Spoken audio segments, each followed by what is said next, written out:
Everyone, hello standard fourth. आज हमारा जो चैप्टर है मुफ्त ही मुफ्त, उसकी जो कहानी है वो हमें यहाँ से कंटिन्यू करनी थी कि जो भिखू भाई है वो वहाँ से झूलते रहते हैं और कहते हैं ओ माँ अब मैं क्या करूँ। जो नारियल के पेड़ पर चढ़ते हैं और वहाँ से वो लटक जाते हैं। भिखू भाई चिल्लाने लगे, अरे भाई मदद करो। उन्होंने नीचे खड़े माली से विनती की। देखो तो लटक गए और माली को ऐसे रिक्वेस्ट करता है कि मेरी मदद करो। माली ने कहा, वो मेरा काम नहीं है काका, मैंने सिर्फ नारियल लेने की बात की थी, बाकी सब तुम्हारे और तुम्हारे नारियल का बीज का मामला है। देखो जो ये मालिक था उसने तो मना कर दिया कि मैं आपकी हेल्प है वो नहीं करूँगा। मेरा काम तो इतना ही था कि आपको सिर्फ बताना कि ये जो नारियल है वो आप ले लो। अब आप लटक जाओ तो मैं उसमें आपकी हेल्प नहीं कर सकता। वो आप जानो और आपका नारियल जाने। पैसे नहीं, खरीदना नहीं, बेचना नहीं और मदद नहीं, सब कुछ मुफ्त। तभी ऊंट पर सवार एक आदमी वहां से गुजरा। जब देखो ये वो मालिक ने तो मना कर दिया, तो वहां से एक आदमी है वो वहां से गुजरता है जो ऊंट पर बैठा होता है। अरे ओ, भिखू भाई जोर जोर से बुलाने लगे, ओ ऊंट वाले, मेरे पैर वापस पेड़ पर टिका दो ना, बड़ी मेहरबानी होगी। तो वो भिखू भाई जो ऊंट वाला जो आदमी होता है, जो आदमी पसार होता है वहां से, उसको कहता है कि मेरे ये पैर जो लटक गए हैं वो वापस लगवा दो उस झाड़ पर, पेड़ पर। ऊंट वाले ने सोचा, चलो मदद कर देता हूँ, मेरा क्या जाता है। तो ऊंट वाला कहता है कि हाँ ठीक है, इसकी हेल्प कर देता हूँ, मेरा क्या बिगड़ जाएगा उसमें। ऊंट की पीठ पर खड़े होकर उसने भिखू भाई के पैरों को पकड़ लिया। ठीक उसी समय ऊंट को हरे हरे पत्ते नजर आए। पत्ते खाने के लालच में ऊंट ने गर्दन झुकाई और जगह से हट गया। देखो क्या हुआ, तो वो जो आदमी था वो ऊंट की पीठ पर खड़ा हो गया और भिखू भाई के पेड़ ऐसे फिर से वापस पेड़ के पर लटका रहा था। तो ये ऊंट है तो उसको पत्तियां दिखी, पेड़ की पत्तियां हरी हरी, और उस ऊंट को खाने का मन हुआ। तो वो आदमी गिर तो गया लेकिन साथ में उसने भिखू भाई को भी गिराया। देखो यहाँ से ये ऊंट है, उसको खाने का मजा आया तो ये दोनों बेचारे ऐसे गिर गए। ऊंट बस वह आदमी ऊंट की पीठ से फिसल गया। अपनी जान बचाने के लिए उसने भिखू भाई के पैरों को कसकर पकड़ लिया। अब दोनों क्या करते। देखो अब ये दोनों लटक गए, यानी कि उस ऊंट वाला जो आदमी था उसने अपनी जान बचाने के लिए क्या किया पता है, कि उस भिखू भाई के पैर को ही पकड़ लिया। तो भिखू भाई ऊपर लटके, ये ऊंट वाला जो आदमी था वो भी भिखू भाई के पैर से लटक गया और वो भी वहां से अटक गया। तब वहां से उस एक घुड़सवार पसार होता है। देखो ये है घुड़सवार, जो राइडर होता है वो क्या कहता है, अरे संभालो संभलो।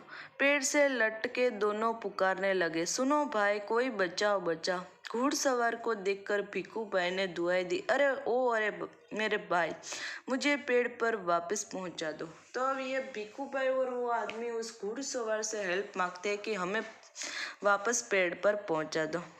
1 मिनट भी नहीं लगेगा, मैं घोड़े की पीठ पर चढ़कर उनकी मदद करता हूँ। यह सोचकर घुड़सवार घोड़े पर उठ खड़ा हुआ। तो फिर वो घुड़सवार था, उसने कहा कि हाँ ठीक है, तेरी मैं हेल्प कर देता हूँ, और क्या बड़ी बात है, तेरी मैं मदद है वो कर देता हूँ। तो वो घुड़सवार था, वो अपना जो घोड़ा था उसकी पीठ पर बैठ गया। लेकिन कौन कहता है कि घोड़ा ऊंट से बेहतर है। देखो हरी हरी घास दिखाई देने पर तो दोनों एक ही जैसे है। तो यानी कि जैसे ऊंट खिसक गए हैं ना, ये वैसे घोड़ा ही वहां से हट जाएगा। देखो इस घोड़े ने भी हरी हरी पत्ती देखी और लालच जगी उसके मन में। घास के चक्कर में घोड़ा जरा आगे बढ़ा और छोड़ चला अपने मालिक को ऊंट वाले के पैरों से लटकते हुए। तो फिर जो आदमी घोड़ा चलाता था, घुड़सवार था, वो अपने ही घोड़े की पीठ पर बैठा था ना, तो घोड़े ने भी ये ऊँट की तरह घास देकर वहाँ से थोड़ा आगे बढ़ गया, वो घुड़सवार भी गिर गया और ये ऊँट वाला जो आदमी था, जो ऊँट चलाता था, उसके पैरों में जाकर लटक गया। एक दो और अब तीनों के तीनों झूलते रहे नारियल की पेड़ से। देखो पीकू पाई, बाद में ऊंट वाला और ये देखो घुड़सवार, तीनों लटक गए नारियल के पेड़ पर। काका काका कसके पकड़े रहना। हाँ, घुड़सवार ने पसीना पसीना होते हुए कहा, जब तक कोई बचाने वाला ना आए कहीं छोड़ न देना, मैं आपको 100 रुपये दूंगा। देखो, तो फिर ये घुड़सवार इस भिक्खू भाई को कहता है कि भाई भिक्खू भाई, आप ऊपर से हाथ मत छोड़ देना वरना हम तीनों के तीनों गिर जाएंगे। मैं आपको ऐसे है तो 100 रुपये दे दूंगा। 100 और 200, बाप रे बाप।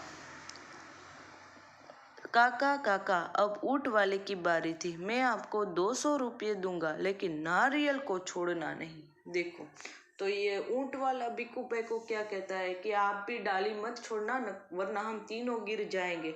तो ऊँट वाला भिक्खू भाई को कहता है कि मैं आपको 200 रुपये दूंगा। 100 और 200, बाप रे बाप, 300 रुपये। भिक्खू भाई का सिर चकरा गया। इतना सारा पैसा, इतना सारा पैसा! खुशी से उन्होंने अपनी दोनों बाहों को फैलाया और नारियल गया हाथ से छूट। देखो, तो उसने सोचा कि मुझे तो टोटल 300 रुपये मिलने वाले हैं, ये ऊँट वाला आदमी मुझे 200 रुपये देने वाला है और ये 100 रुपये घुड़सवार।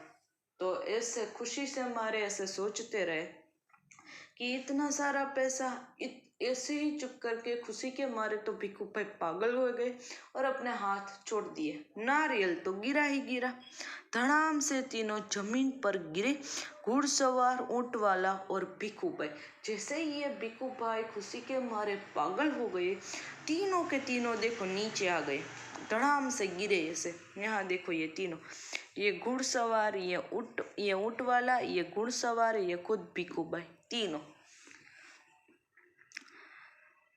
धड़ाम से तीनों जमीन पर गिरे। घुड़सवार, ऊँट वाला, भिक्खू भाई अपने आप को संभाल ही रहे थे कि एक बहुत बड़ा नारियल उनके सिर पर आ फूटा, बिल्कुल मुफ्त।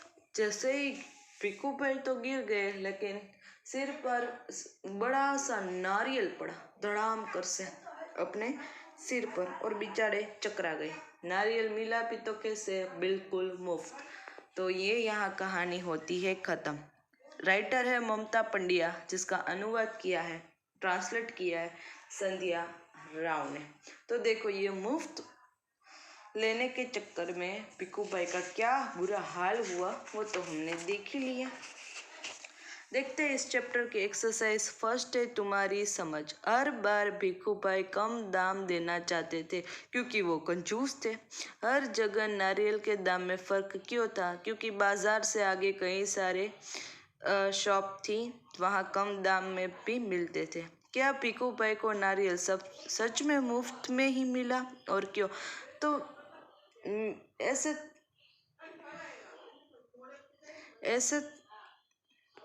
ऐसे ही तो मुफ्त में ही मिला, लेकिन उसके अलावा क्या प्रॉब्लम हुआ पता है? कि कई सारी परेशानियां उठको उठानी पड़ी। वे खेत में बूढ़े बरगद के नीचे बैठ गया। तुम्हारे विचार से कहानी में बरगद को बूढ़ा क्यों कहा गया है? तो हमें एज वी नोटेड कि हर बार बरगद का जो पेड़ है वो कई साल पुराना होता है, इसीलिए शायद लोग उसे बूढ़ा पेड़ ऐसे भी कहते हैं। अब देखो आगे। भिक्खू भाई ऐसे थे। कहानी को पढ़कर तुम भिक्खू भाई के बारे में काफ़ी कुछ जान गए होगे। भिक्खू भाई के बारे में कुछ बातें बताओ। तो देखो, पहले उन्हें खाने पीने का शौक था, उसके अलावा भिक्खू भाई कंजूस थे, चलते ही रहते थे। ऐसी सारी चीज़ें आप यहाँ लिख सकते हो। अब देखो आगे है क्या बढ़ा क्या घटा। आगे की जो एक्सरसाइज है वो कहानी जैसे जैसे आगे बढ़ती है, कुछ चीज़ें बढ़ती है और कुछ चीज़ें घटती है। बताओ इनका क्या हुआ? एक घटे या बढ़े? तो नारियल का दाम थे वो घटे, भिक्खू भाई की लालच बढ़ी, रास्ते की लंबाई तो बड़ी ही बड़ी।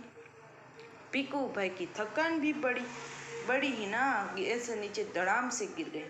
तो आज के सेशंस के लिए इतना ही, नेक्स्ट सेशंस में मिलेंगे, तब इस चैप्टर को कंटिन्यू करेंगे। Till then have a nice day to all.